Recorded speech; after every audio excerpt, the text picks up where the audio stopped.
देखो बच्चों, मैट्रिक्स की बहुत सिंपल सी डेफिनेशन मैंने आप लोगों को दी थी, ठीक है। काफी बच्चे हैं जो कल परसों क्लास में नहीं थे। हमने क्या बताया था कि मैट्रिक्स मतलब क्या होता है। देखो, तीन शब्द हैं, मैट प्लस रेस्ट और प्लस एलिमेंट, ठीक है। आपको ध्यान रखना है कि एलिमेंट के रेस्ट करने की जो चटाई है उसको क्या बोला जाता है, मैट्रिक्स बोला जाता है। बहुत सिंपल सा था। ये जो चटाई थी देखने में कैसी थी, ऐसी थी। और जैसे यहाँ पर ए है, बी है, सी है, डी है, ई है, एफ है, जी है, एच है, और इसी को क्या बोला जाता है, मैट्रिक्स बोला जाता है। बस और कुछ नहीं है। यही चटाई में क्या है, एलिमेंट्स क्या करते हैं, रेस्ट करते हैं। और बहुत टाइप की होती हैं, ऐसा नहीं है। अब देखो यहाँ पर इसका ऑर्डर अगर बात करें तो पंक्ति कितनी है, 1 2 3, स्तंभ कितने, 1 2 3। तो इसका ऑर्डर क्या हो गया, 3/3। जगह निश्चित है, बस इसमें ध्यान रखना है, जगह क्या है, निश्चित है। ऑर्डर हमेशा कहाँ लिखा जाएगा, यहाँ पर। जैसे घड़ी कलाई में पहनी जाती है, ऐसे ऑर्डर आपको हमेशा कहाँ लिखना है, यहाँ पर। और भी बहुत सारी चीजें थी। आज हम लोग सबसे पहले बात करेंगे कोफैक्टर्स के बारे में। किसके बारे में? तो अब बात करते हैं कि कोफैक्टर होता क्या है। देखो, बहुत आसान है। सबसे पहले हम आपको बता दें, अगर सिंपल सी डेफिनेशन में हम आपसे पूछे कि कोफैक्टर क्या है, जिसको हिंदी भाषा में क्या बोलते हैं, सहखंडज। क्या बोलते हैं बेटा? तो आप बस ये बोलोगे कि ये मैट्रिक्स में एलिमेंट, मतलब समझ रहे हो ना, अवयव, एलिमेंट की औलादे हैं। एलिमेंट की क्या है? जैसे बेटा हम सबके अपने क्या होंगे, अभी नहीं बच्चे हैं, अभी हैं किसी के बच्चे, देखो सर हिला रहा है, ठीक है, अभी नहीं है बच्चे, लेकिन हाँ हम कह रहे हैं जैसे हम सबके बच्चे, हाँ ठीक है, जैसे हम सबके आने वाले दिनों में बच्चे होंगे, ठीक है। ऐसे मैट्रिक्स में जितने एलिमेंट होते हैं सबकी अपनी अपनी क्या होती हैं, औलादे होती हैं। और उन्हीं औलादों को क्या बोलते हैं, सहखंड। अगर आपसे हमने कहा कि एडजॉइंट ऑफ ए क्या होता है, क्या बोला, एडजॉइंट। देखो, दो चीजें बहुत जरूरी हैं। इसको बोलते हैं एडीजे ऑफ ए। क्या बोलेंगे? तो आप कहोगे औलादों का डैश। किसका? औलादों का डैश। बस इतना ध्यान रखना। तो अगर हम आपसे कभी भी पूछे कि कोफैक्टर क्या है, तो आप क्या कहोगे, मैट्रिक्स में एलिमेंट की औलादें। और अगर हम कभी तुमसे पूछे एडजॉइंट ऑफ ए क्या है, तो क्या बोलोगे, औलादों का डैश। बस ऐसे ही आपको हम सिखा देंगे कि एडजॉइंट ऑफ ए कैसे निकाला जाता है। नोट करिए जल्दी से, फिर इसके बाद सीधे एक क्वेश्चन लेते हैं और उससे हम सभी लोग एडजॉइंट ऑफ ए निकालते हैं। बहुत आसान है, लेकिन जितनी भी चीजें हम आपको इस स्टाइल में बता रहे हैं, इस स्टाइल में कभी भी आपको स्कूलों में नहीं बताना है, ठीक है। स्कूलों में जैसा आपके टीचर मास्टर साहब बताएं वैसे ही बताना है, क्योंकि इन सबको बताने से टीचर आपकी पीठ नहीं थपथपाएगा। हाँ, पीठ में वो कुछ और ही करेगा फिर, समझे। इसलिए ये सब चीजें हमारे तुम्हारे बीच की हैं। कोफैक्टर मतलब क्या होता है, मैट्रिक्स में एलिमेंट की औलादें यानी संतानें, और यहाँ पर एडजॉइंट ऑफ ए क्या होता है, औलादों का डैश। बस सीधा सा कॉन्सेप्ट है, और एक बार में अभी आप सभी लोग एडजॉइंट ऑफ ए निकालना सीख जाओगे। तो एक चीज ये बताओ, किसी मैट्रिक्स में मान लो 6 एलिमेंट हैं, तो कितनी औलादें होंगी उसकी? औलादों का मतलब उसमें कितने कोफैक्टर्स होंगे, 6। 9 एलिमेंट है तो कितने होंगे, आवाज नहीं आ रही, कितने होंगे, 9 होंगे, ठीक है। लगना नहीं चाहिए कि आप सभी लोग अभी सो के आए हो, ठीक है। रब कर दे इसको। तो बस सिंपल सा है। अब देखो जरा हम निकालते हैं, जरा कैसे निकलेगा, बहुत आसान। औलादों का डैश, एडजॉइंट ऑफ ए क्या होता है, औलादों का डैश। अच्छा, इसी के साथ साथ 2 फार्मूले हैं, याद कर लो अभी तुरंत।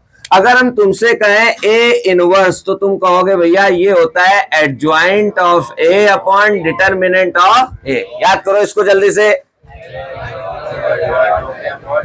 एक बार और बोलो, एक बार और बोलो।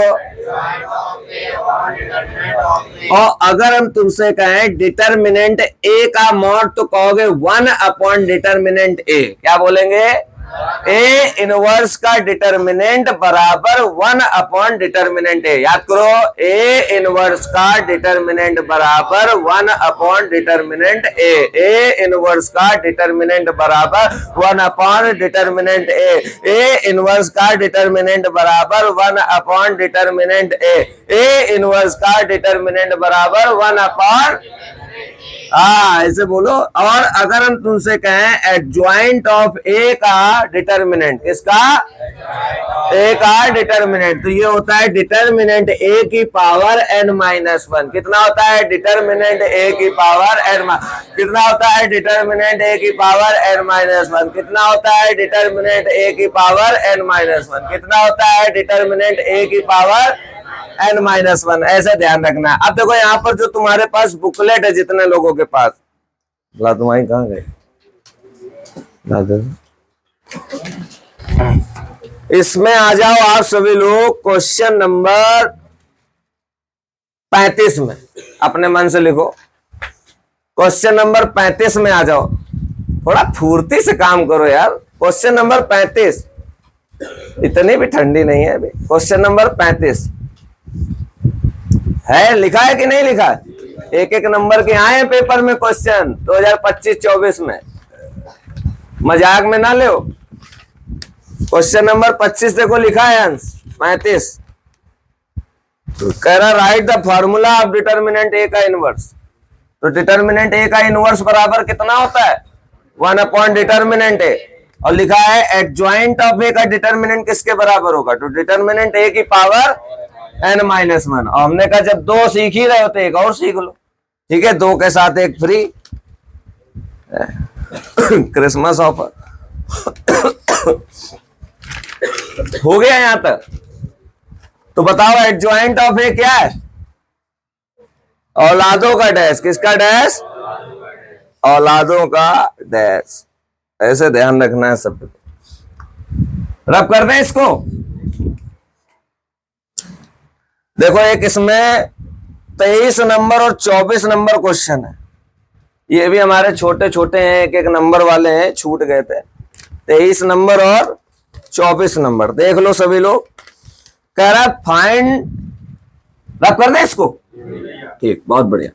कह रहा find the number of all possible matrix of order 3/3। देखो देखो देखो देखो देखो, हम तुम्हें बता रहे हैं कितना ऑर्डर है इसका, 3/3 है। देखो 9 स्थान बना दो यहां पर, कितने? 9 कॉलम, क्योंकि ऑर्डर कितना है इसका? 3 तरीका कितना हो जाएगा? 9। मतलब अंदर एलिमेंट्स कितने होंगे? 9। कह रहा है इन बॉक्स में क्या क्या भर सकते हो? 0 या फिर 1। मतलब एक बॉक्स को भरने के 2 तरीके, इसको भी 2 तरीके, इसको भी 2 तरीके, इसको भी 2। बस ऐसे समझना है, ऐसे ही पेपर में भी करना है, ठीक है? ध्यान रखना सभी लोग। कैसे कर रहे हैं भैया? और ये जितने भी 2-2 आए इनका मल्टीप्लाई कर लो, तो 2 की घात कितना आएगा? 9। तो 9 कितना हो जाएगा? 512। तो इसका आंसर कितना हो जाएगा? 512। 23 नंबर का कितना आंसर होगा? 512। आंसर ही याद कर लो इसका, याद कर लो अभी तुरंत। कितना होगा? 512। कितना? 512। कितना? 512। कितना? 512। ठीक है? जैसे वो नहीं 500 में, 500 में लू याद है? 500 में। तो तुम्हें 12 और ऐड कर देना। कितना? 500। लू बुरा, नोट रखना, 500 में। आगे बढ़े, 24 नंबर। अब नहीं भूलोगे, चूहा देख रहे हो? पढ़ने नहीं आया, चूहा देख रहे हैं। आज चूहा एक्वेरियम में घुस गया, मछली के साथ तैर रहा। मछली कह रही भगा भगा भगा इसको, जल्दी से भगाया गया। 24 नंबर देखो क्वेश्चन क्या कह रहा। चलो कह रहा है ए इज द ऑर्डर ऑफ, ए का ऑर्डर कितना है? P/Q। कितना है? B का ऑर्डर कितना है? Q/R। कितना है? कह रहा है ए बी का बताओ और किसका बताओ? BA का। तो ए बी का है तो ए का ऑर्डर पहले लिखो, P/Q और Q/R। देखो ये दोनों क्या हो गए? सेम। इनको गायब करो तो क्या आ जाएगा? P/R। तो ए बी का ऑर्डर कितना हो जाएगा? P/R। देखो जब भी यार मल्टीप्लाई भाई मेरे करोगे तो एक चीज ध्यान रखना है, इनके लास्ट और इनके स्टार्टिंग सेम होंगे तभी मल्टीप्लाई होगा भी। और अगर मल्टीप्लाई के बाद कोई ना कोई मैट्रिक्स आएगी, जैसे 2 गुणे 3 करोगे तो कितना आएगा 6, 6 भी नंबर है, 2 भी नंबर है, 3 भी नंबर है, तो नंबर का नंबर से गुणा कर रहे हो तो क्या आ रहा है नंबर। ऐसे मैट्रिक्स का मैट्रिक्स से गुणा होगा तो भी क्या आएगी मैट्रिक्स। तो हम यहां पर उसके ऑर्डर की बात कर रहे हैं, मैट्रिक्स का गुणा नहीं किया जा रहा है, तो क्या आएगा उसका ऑर्डर। तो दोनों देखो लास्ट और स्टार्टिंग क्या है, सेम है, गायब कर दो, इधर से क्या उठा लो P, इधर से क्या उठा लो R, तो इसका ऑर्डर कितना हो जाएगा P/R। एक नंबर का क्वेश्चन है, बहुत पूछा गया है, ठीक है। कह रहा है BA का बताओ, किसका बताओ, तो B का ऑर्डर क्या है Q/R, ठीक है, और A का ऑर्डर क्या है P/Q। अब बताओ दोनों सेम है तो पॉसिबल ही नहीं है, ठीक है। अगर दोनों सेम है तो पॉसिबल है और दोनों सेम नहीं है तो पॉसिबल नहीं। तो यहां क्या लिखोगे, नॉट पॉसिबल। क्या लिखोगे, तो हमने एक का बता दिया, ये इसका आंसर है, इसका पॉसिबल नहीं है तो इसका कोई आंसर नहीं है। नोट कर लो, ये भी हो गया। ये आप सभी लोग जितने भी बच्चे, देखो सुबह का मेन टारगेट क्या है कि अगर इसमें 41 क्वेश्चन है तो 41 आपको आने चाहिए। यही 41 अब आपके लिए सब कुछ है। जैसे एक इंसान के लिए ऑक्सीजन जरूरी है, ऐसे आपके लिए 41 क्वेश्चन जरूरी है। ध्यान रखना सभी लोग, इन 41 के बाहर नहीं जाना है। ये 24 है, ये तुम्हारी दवा है, डोज है। बोल दिया डॉक्टर ने कि एक गोली खानी है तो फिर एक ही खानी है। ये नहीं कि डॉक्टर साहब ज्यादा दिक्कत है, आज पूरा पत्ता खा लेंगे, उसके फिर साइड इफेक्ट्स होने लगते हैं। ये कुछ छोटे छोटे क्वेश्चन एक एक नंबर के कल छूट गए थे।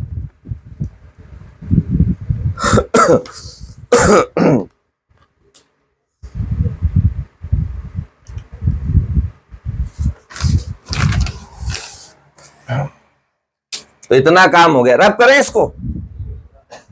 एक एक नंबर के एमसीक्यू थे ये सब। तो इसका आंसर कितना आएगा 512।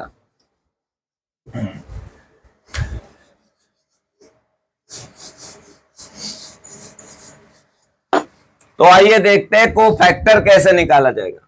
क्या सीखने जा रहे हैं, कोफैक्टर, ठीक है। जैसे हमारे पास एक देखो मैट्रिक्स और डिटर्मिनेंट दोनों के कोफैक्टर होते हैं, ठीक है। लेकिन ज्यादातर आपको कोफैक्टर कैसे में दिखेगा, जैसे हमने लिखा 2 2 1 3 3 1 4 4 1 2 कर यहां पर, हाँ ठीक है। अब जैसे मैंने कहा इसमें कितने कोफैक्टर होंगे बताओ, कितने होंगे, क्यों होंगे 9, तो 9 एलिमेंट है, ठीक है। तो 2 का कोफैक्टर, किसका, 2 का CF लिख दे चल जाएगा ना। तो 2 का कोफैक्टर कैसे निकलेगा, तो ऐसे बना लो 2 लाइन, जहां पर 2 है उसको गायब करो, उसका रो गायब करो, उसका कॉलम गायब करो, तो कितना दिख रहा है 3 1 2 1 3 1 2 1। फिर बता 2 के बाद फिर 2 है, 2 का कोफैक्टर। अब देखो कंफ्यूजन आ रही है, बार बार 2 का, मान लो एक और 2 होगा, फिर 2 का 2 फैक्टर। तो एक काम करते ना, 2 है कहां पर, पहली रो पहले कॉलम, तो इसको हम लिखेंगे C11। फिर 2 कहां पर है, ये वाला, पहली रो दूसरी कॉलम, तो इसको क्या लिखेंगे C12। कोई दिक्कत हो बता, ठीक है।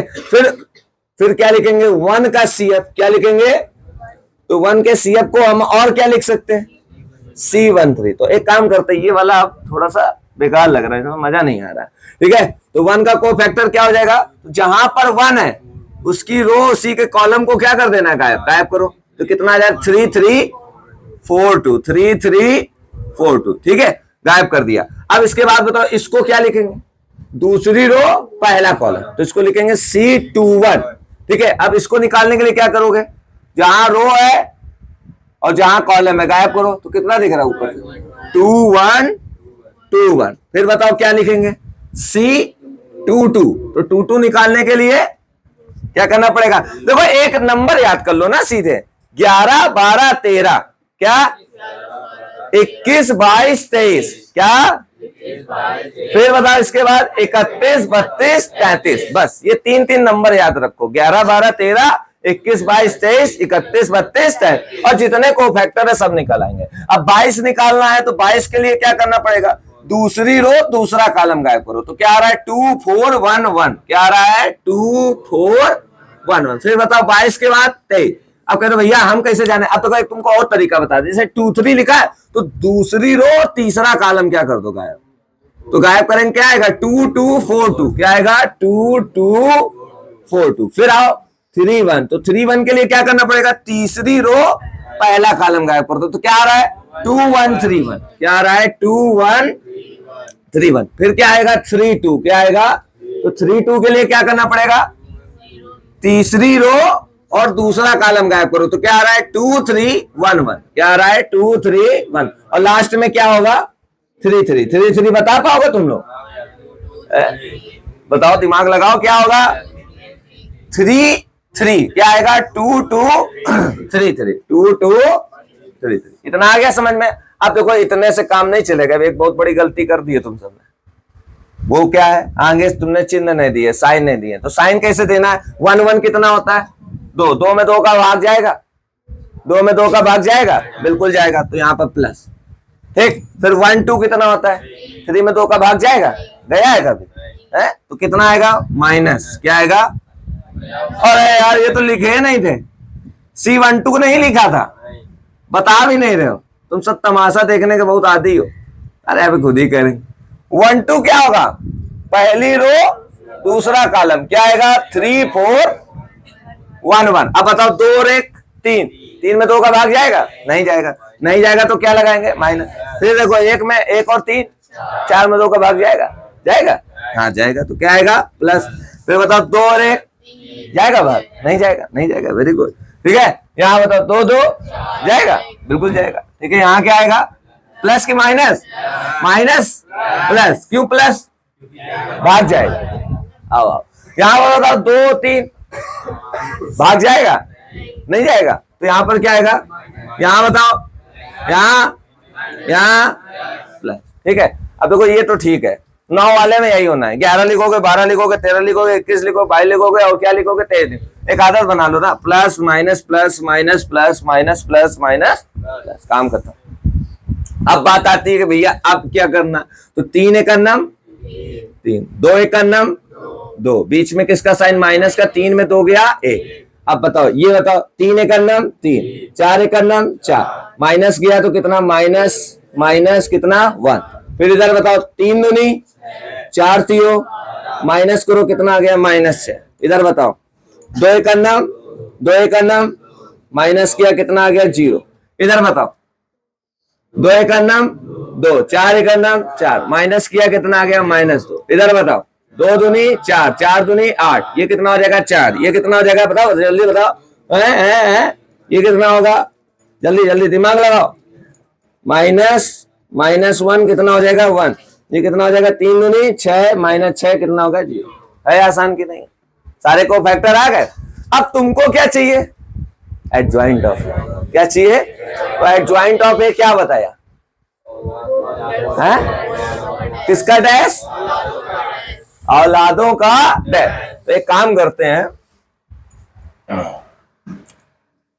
ये औलादों का चटाई है, ये किसका चटाई है, ये सी जो है ये पूरे इसमें कौन बैठने जा रहे हैं, औलाद, बच्चे, हम सबके क्या बैठने जा रहे हैं, बच्चे बैठने जा रहे हैं। देखो कितना खुश है, हम सबके क्या बैठने जा रहे हैं, बच्चे। तो क्या लिखेंगे 1 1 -6, तो 1 1 ऐसे बैठालना है, ठीक है, ये नहीं कि 1 1 -6, ठीक। फिर क्या लिखेंगे 0 -2 4, 0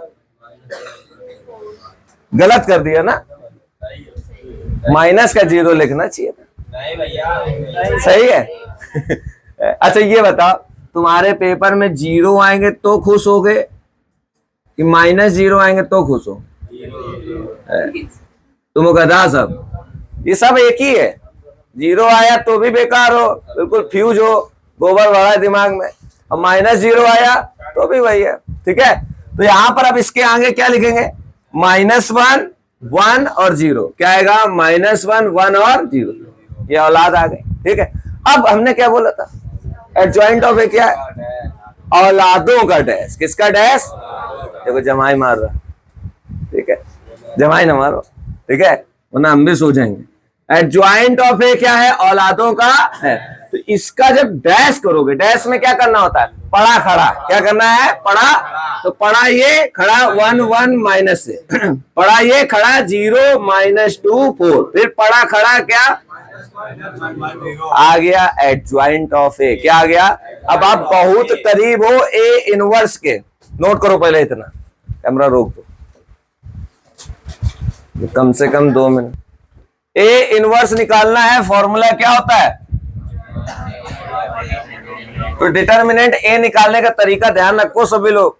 हरिकेश देखना, सबसे पहला काम है प्लस माइनस प्लस, क्या करना है, क्या करना है अंश, रुक जाओ सब शांत रहो, क्या करना है, क्या करना है, plus minus plus, with sign लिखो, प्लस का 2 विद साइन लिखो, माइनस का 2 विद साइन लिखो, प्लस का 1, ठीक। अब जहां पर 2 है गायब कर दो, कितना है, गायब करा, ऐसे गायब किया, कैसे गायब करना है, ऐसे, कितना आ रहा है, 3 1 2 1, क्या आ जाएगा, 3 1 2, काम खत्म। जहां पर -2 है गायब करो, ऐसे ऐसे, क्या आ जाएगा, 3 4 1 1, क्या आ जाएगा, 3 4 1 1, जहां पर 1 है गायब करो, ऐसे ऐसे, क्या आएगा, 3 3 4 2, क्या आएगा, 3 3 4 2।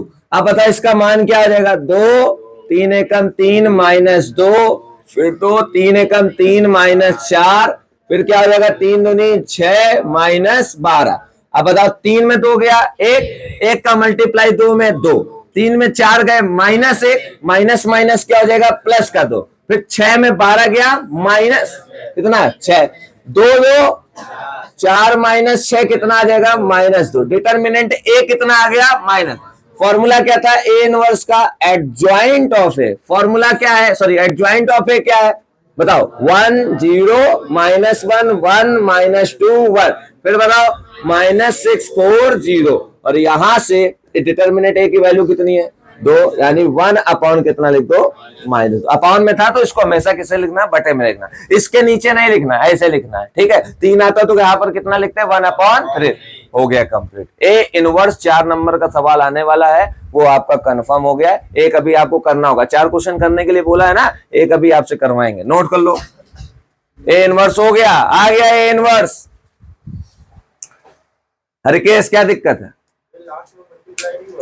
कहां पर, यहां पर देखो 1 है ना, 1 का मल्टीप्लाई किसी में भी होगा तो 1 ही आएगा, ए सॉरी 1 कह रहे हैं, मतलब वही वैल्यू आ जाएगी, ठीक है। जैसे 1 का 6 में करो कितना आएगा, 6, 1 का 7 में तो कितना आएगा, 7 आएगा, तो ऐसे 1 को लिखने की कोई जरूरत है ही नहीं,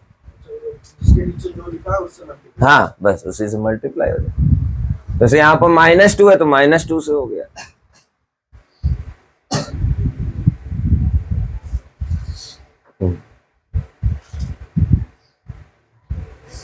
दानिश आया समझ में, अभी करना होगा इसमें, देखो होगा एक ए इनवर्स का सवाल जो पेपर में आया, क्वेश्चन नंबर 10।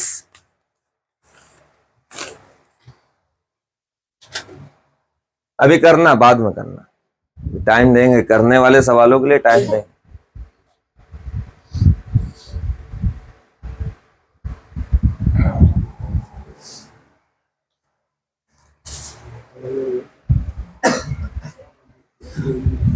रब करें,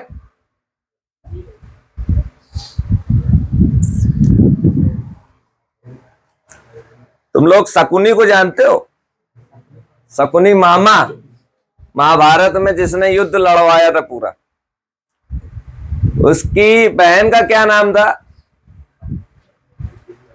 गांधारी, क्या नाम था, वेरी गुड। गांधारी की शादी किससे हुई थी, पतिदेव कौन थे गांधारी के, धृतराष्ट्र, कौन थे। अब आपको बताएं, गांधारी के मतलब कुंडली में ये दोष था मांगलिक होने का। मांगलिक मतलब समझते हो, जैसे किसी लड़की के कुंडली में मांगलिक का दोष है ना, तो वो अगर किसी से शादी करेगी तो उसका हस्बैंड क्या होगा, टपक जाएगा, फ्रेम में लग जाएगा। तो जब ये बात गांधारी के घर वालों को पता चली तो गांधारी की शादी कुत्ते से करवा दी गई। ये किस्सा किसी को नहीं पता महाभारत का। तो जब कुत्ते से करवा दी, फिर इसके बाद किससे करवाई, धृतराष्ट्र। अब जब पता चला धृतराष्ट्र को कि अरे हमारी बीवी पहले से ही किसी के साथ रही है, वो कुत्ते के साथ रही है। तो उन्होंने कहा हम इससे शादी वादी नहीं करेंगे। लेकिन फिलहाल क्या है, शादी वादी हुई और उसके बाद धृतराष्ट्र ने गांधारी के पूरे घर वालों को कारावास में डाल दिया। किसमें डाल दिया? और कारावास में आजीवन कारावास, मतलब मम्मी गांधारी की, पापा और भी जो कोई थे सबको कहां डाल दिया? कारावास। जब गांधारी के पिताजी का अंतिम समय आया तो उन्होंने शकुनी से बोला, कहा कि ऐसा है भाई, ये पूरा महाभारत किस लिए था? राज्य के लिए। किसके लिए? पता है, अगर किसी को तुम्हें बर्बाद करना है तो उसको आशिकी में डाल दो, और यही हुआ महाभारत में। ये पूरा खेल किसने रचा? महाराज शांतनु ने। किसने? पहले उनको गंगा से प्रेम हुआ, जब गंगा से प्रेम हुआ तो आए भीष्म। भीष्म का नाम सुने होंगे आप सभी लोग। और जब भाई अब देखो, उनको बाद में सत्यवती से प्रेम हो गया। किससे प्रेम हो गया? अब वो नहा रही थी, अब उन्हें बढ़िया अच्छी लग गई। अब अपने लड़के के पास, अब सत्यवती से जब प्रेम हो गया तो जब उनके घर में शादी के लिए पहुंचे, कहे कि ऐसा है, मैं तुम्हारी बिटिया क्या पसंद है, ठीक है, और हमें इससे क्या करनी है? शादी करनी है। तो उनके बाप ने कहा कि ऐसा, तुम तो पहले भीष्म को लिए बैठे हो, तुम तो कह रहे हो उसको क्या देंगे? राज्य देंगे। तो उन्होंने अब आए अपने लड़के के पास शाम को। लड़का पूछा, पापा बड़े दुखी लग रहे हो। अरे बउआ क्या बताए, ठीक है, एक लड़की पसंद आ गई। राजा शांतनु क्या कहते हैं, बउआ क्या बताए, एक लड़की क्या आ गई है पसंद। सोचो सोचो, महाभारत पूरी आशिकी के चक्कर में, किसके चक्कर में? एक लड़की पसंद आ गई है। तो भीष्म ने कहा, पिताजी आ गई है तो आप शादी कर लीजिए। कहते यार बउआ वो ऐसा बोल रहा है, कह रहे कि वो तुम पूरा अपना राजवाज सब किसको दोगे? भीष्म को दोगे, और ऐसा वैसा। तो उन्होंने कहा, ऐसा हम भैया जिंदगी भर शादी नहीं करेंगे। पिताजी आप परेशान ना हो, हम जिंदगी भर क्या नहीं करेंगे? शादी नहीं करेंगे। आप जाओ सत्यवती के साथ मौज काटो, ठीक है। आप भैया, सत्यवती के बाप ने उनसे क्या कर दी? शादी कर दिया। जब शादी हो गई तो फिर उसके बाद फिर धीरे उनसे पुत्र हुए। यही महाभारत का क्या बना था? कारण बना। अब तुमको हम बताया, जो शकुनी था, देखा जाए तो यहां पर लोग कहते हैं कि भीष्म को स्वर्ग मिलना चाहिए था। भाई पिता का आशिकी करवाई, क्या करवाई? आशिकी करवाई है। अपने को पूरी जिंदगी भर क्या रखा? कुंवारा। अब पिताजी को दुई, कैसे दुई है? तो भैया अब यहाँ पर लोगों को लगता है कि भीष्म को क्या मिलना चाहिए था? स्वर्ग मिलना चाहिए। लेकिन भीष्म को स्वर्ग नहीं मिला था। आपको बता दें, बाणों की सैया में इसको लिटाया गया था। इनको, सॉरी इसको कह रहे हैं, इनको क्या है? लिटाया गया था। अब जब बाद में, अब देखो तुमको पता है शकुनी को क्या मिला था? स्वर्ग मिला था। जिसने महाभारत करवाई उसको क्या मिला? स्वर्ग मिला। अब तुमको बताए क्यों मिला? ये कहानी किसी को नहीं पता। मैं जिसको बताता हूं तो कहते सही बताओ, ऐसा है क्या? हाँ बिल्कुल ऐसा है। शकुनी को क्या मिला था? स्वर्ग मिला था। और भीष्म को क्या मिला था? नरक मिला था। अब जैसे ही पहुंचे तो उनके जो पिताजी थे शकुनी के, भाई जिंदगी भर धृतराष्ट्र ने उनको किस में रखा? कारावास में रखा। तो उन्होंने कहा, ऐसा है बेटा, हम जब मरे तो मेरी हड्डियों से क्या बनने चाहिए? पासे। क्या बनने चाहिए? और जिस वंश के चक्कर में, जिस राजपाट के चक्कर में आज हमारा पूरा जीवन इस कारावास में क्या है? बीता है, इन्हीं पासों से इस पूरे वंश का क्या हो जाना चाहिए? नाश हो जाना चाहिए। तो उन्होंने फिर शकुनी ने वही जो उनकी हड्डियां थी उनसे क्या बनाए थे? पासे बनाए थे। और उससे महाभारत क्या हुई थी? शुरू हुई थी। तो जब भी कभी कुछ भी हुआ, अब समझ लो ये किसके चक्कर में हुआ? आशिकी के चक्कर। आप सब हो, आप में से किसी को बर्बाद करना है, किसी को अच्छा खासा टॉपर बड़ा पढ़ने वाला है, बस उसको किस में डाल दो? आशिकी में डाल दो। फिर देखो उसका पढ़ाई लिखाई से वास्ता क्या हो जाएगा? खत्म हो जाएगा। दोस्ती यारी से भी वास्ता क्या हो जाएगा? खत्म हो जाएगा। घर परिवार से भी वास्ता क्या हो जाएगा? खत्म। बस तुम ही हो मेरे लिए सब कुछ, ठीक है, ध्यान रखना।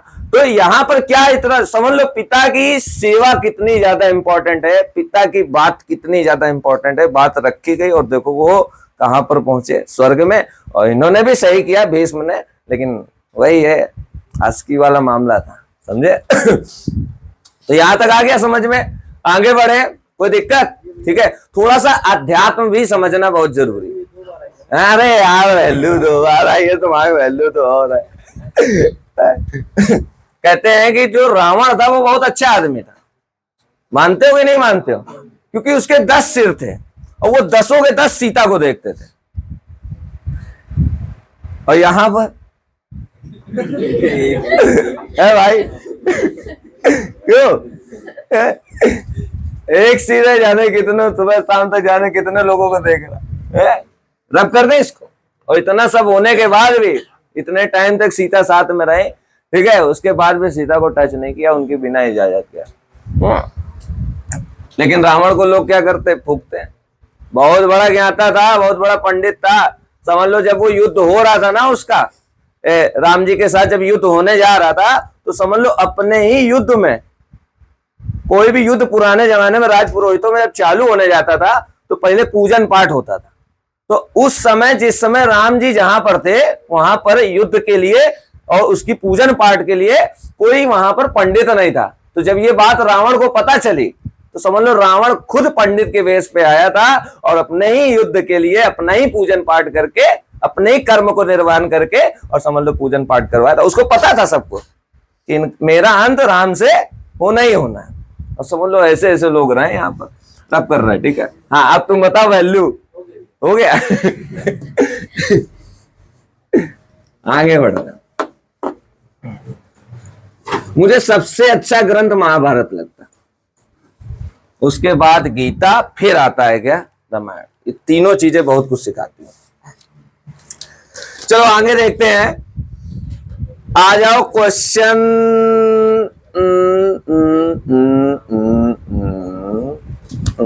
15 number. Question number 15 most important. Question number 15 क्या है, मोस्ट इंपॉर्टेंट है बेटा। और क्वेश्चन नंबर 16 भी मोस्ट इंपॉर्टेंट है। दोनों कैटेगरी के क्वेश्चन साथ में हो गए। देखो बेटा, यहां लिखा है एक जगह स्क्यू सिमेट्रिक और एक जगह लिखा है सिमेट्रिक। हमने क्या बोला था, खड़ा पड़ा वही मिला तो सिमेट्रिक, और खड़ा पड़ा नहीं मिला तो स्क्यू सिमेट्रिक। मतलब अगर मैंने बोला, अच्छा खड़ा पड़ा को बोलते हैं डैश, और डैश करने पर अगर वही मैट्रिक्स मिल गई तो वो क्या हुआ, सिमेट्रिक। और डैश करने पे मैट्रिक्स तो मिली, लेकिन आगे किसका साइन लगा, खड़ा पड़ा नहीं मिला, तो उसको क्या बोलेंगे, स्क्यू सिमेट्रिक। खड़ा पड़ा मिला को क्या बोलेंगे, सिमेट्रिक। अगर मैंने आपसे कहा सी स्क्यू सिमेट्रिक है, मींस सी का डैश किसके बराबर है, माइनस सी के। मैंने कहा सी सिमेट्रिक है, सममित। हाँ, जो मुंह बन रहा था ना तुम लोगों को, हम समझ गए। सिमेट्रिक को क्या बोलते हैं, सममित, और स्क्यू सिमेट्रिक को क्या बोलते हैं, विषम सममित। ठीक है, नहीं समझ, नहीं है, ईमानदारी से बताओ, नहीं है, कितना गंदा इशारा दे रहा भाई। आ गया ना सभी को समझ में, तुम चेहरे में स्माइल रखो ना, हमें टेंशन हो जाती है। हमने कहा ए बी स्क्यू सिमेट्रिक है, क्या है, मतलब ए बी का डैश किसके बराबर होगा, माइनस है। मैंने कहा A B minus B A skew symmetric है, मीन्स इसका डैश किसके बराबर, minus A B minus B A. मतलब यार डैश को फ्री कर दो और आगे क्या लगा दो, माइनस। डैश को फ्री कर दो, आगे क्या लगा दो, माइनस। डैश को फ्री कर दो, आगे क्या लगा दो। ये किसके लिए, विषम सममित, जिसको हम लोग बोलते हैं अंग्रेजी में स्क्यू सिमेट्रिक। क्या बोल रहे हैं, वेरी गुड। ठीक है, अब आ जाओ क्वेश्चन नंबर कौन सा देख रहे हैं, कौन सा, 15 की 16, 15। ठीक है, कह रहा है ए बी सिमेट्रिक है। क्वेश्चन में देखो, जिनके पास बुकलेट नहीं अभी देंगे बुकलेट। ए बी क्या है, सिमेट्रिक है। टाइम कितना, ठीक, ए बी क्या है, सिमेट्रिक। मतलब ए का डैश ए के बराबर, बी का डैश बी के बराबर। जो कहे वो तुरंत कर दो। बोला ना उसने, क्या बोला है, क्या बोला था, सिमेट्रिक है, लिख दिया। ए का डैश ए के बराबर, बी का डैश। चलो आगे बढ़ते। कह रहा सिद्ध करो कि A B minus B A skew symmetric है। क्या है, मतलब इसका डैश किसके बराबर होना चाहिए, ए बी माइनस बी ए। देखो ये बहुत आसान है। अब तुम्हारा काम है, जैसे त्रिकोणमितिक सवाल कक्षा 10 में सॉल्व करते थे, एलएचएस लियो, क्या बनाई, तो तुम्हारी एलएचएस क्या हो गई, ए बी माइनस बी ए का डैश। देखो होल डैश का मतलब या होल स्क्वायर का मतलब ये होता है कि ये चीज हमारी भी है और ये चीज तुम्हारी भी है। मतलब ये चीज इनकी भी है तो ए बी का डैश, और ये चीज इनकी भी है तो बी ए का डैश। इतना आ गया समझ में, ठीक है, हमारी भी और तुम्हारी भी। अब तो कोई एक चीज बता दे, आप सब ध्यान रखना, अगर ए बी का बेटा डैश कर रहे हो तो इसमें ऐसा नहीं होता है कि ए का भी डैश और बी का, इसमें भी यही होगा लेकिन इसमें पोजीशन चेंज हो जाती है, बी पहले आता है और ए, तो बी क्या आएगा पहले, ए क्या आएगा बाद में, ए क्या आएगा पहले, बी क्या आएगा बाद। अब आप सब ये बताओ बी डैश किसके बराबर है, बी के, ए डैश किसके बराबर है, तो यहां पर क्या लिखोगे बी ए, क्या लिखोगे यहां पर क्या लिखोगे ए बी, क्या लिखोगे ए बी। इतना आ गया समझ में। अब देखो एक चीज बताओ, सब कुछ तो हो गया, केवल और केवल यहां से आप क्या ले लो कॉमन माइनस, तो माइनस अगर कॉमन लोगे तो क्या बनेगा ए बी माइनस बी ए। और आप ये बताओ बिल्कुल देखो मैच कर रहा है, तो यहां पर हम इसको क्या लिख देंगे हेंस प्रूव्ड, क्या लिख देंगे। आज तीसरी क्लास है, कल और है, परसों और है, खत्म, 41 क्वेश्चन खत्म।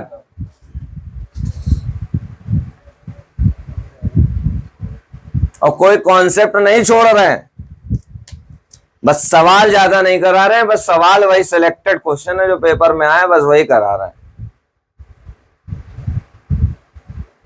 इनमें आ जाए तो जय जय करना, 10 लोगों को बताना अगले साल एडमिशन बढ़ जाएगा। कहना अरे भाई यार 2 महीने में कितना पड़ा है भाई, पूरा फंस गया, तुम अभी ना जाओ मार्च में, ये ना बोलना। हाँ तुम ऐसा दिसंबर जाना सीधे, काहे बे मतलब पैसा खर्च कर। हम तो कह रहे तुम दिसंबर भी ना जाना, पेपर के 2 दिन पहले क्लास लगती है उसमें जाना, फ्री वाली। पता है कोई भी कोचिंग बेस्ट तब होती है जब वहां का रिजल्ट अच्छा होता है, क्वांटिटी ऐसे ही बढ़ती है वहां पर।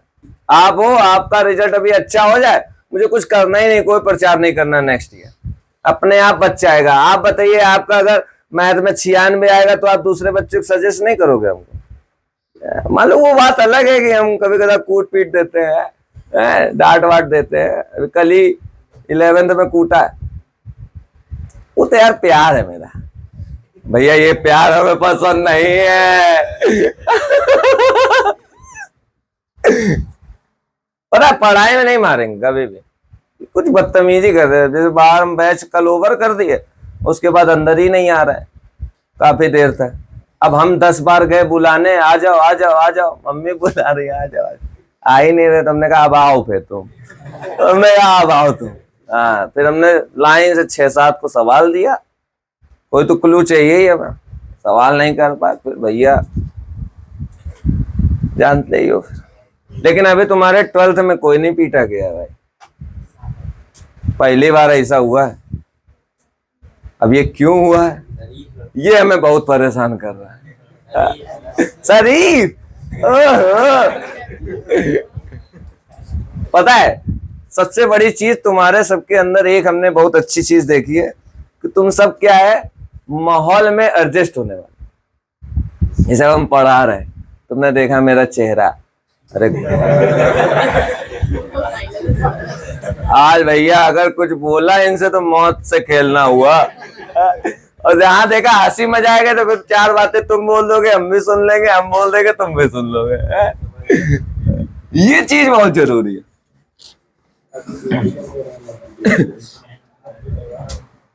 ठीक है, हो गया 15 नंबर भी। अब एक लास्ट क्वेश्चन करवा दें और 16 नंबर। ठीक है, कुछ लोगों ने 16 भी बोला तो उनका मन दुखी हो जाएगा, कहेंगे ले यार 15 वालों की सुन ली, 16 वालों की पता नहीं कौन सी दुश्मनी थी।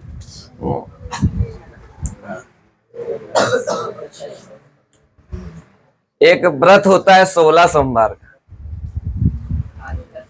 आदित रखता है? किसके लिए? ये तो ये होता है कि पति की लंबी आयु के लिए, पति हमारा प्रोग्रेस करे, आगे बढ़े। लेकिन ये तो पत्नी के लिए रहना चाहिए, पत्नी के लिए तो वो बना है, क्या नाम है उसका, करवा चौथ, करवा चौथ बना। आदित्य तुम इंटर हुआ नहीं, कब पेपर खत्म हो रहा है? 28 को खत्म हो रहा है, 29 को इसकी शादी कराओ भाई। ठीक है, पहली पार्टी इसी की है। कह रहा है ए बी कैसा है, सिमेट्रिक मैट्रिक्स है। कैसा है? तो डैश किसके बराबर ए के और बी भी डैश किसके बराबर बी के। कह रहा है ए बी बराबर क्या दिया है, बी है, सब कुछ क्वेश्चन में है। कह रहा प्रूव करो कि ए बी कैसा है, सिमेट्रिक है। अच्छा ए बी अगर सिमेट्रिक है तो इसका डैश किसके बराबर होगा, ए बी के, किसके बराबर होगा, तो हम इसकी एलएचएस उठा लें, तो ए बी का होल डैश किसके बराबर हो जाएगा, बी डैश ए डैश के। ए बी का होल डैश किसके बराबर होगा, ठीक है। अब बी डैश की वैल्यू कितनी थी, है बी, ए डैश की वैल्यू, और बी ए को क्या लिख सकते हो, ए बी, या मिल तो गया, कितना तो हल्का था, हो गया 100। ऐसे किए जाते लो रहनुमा।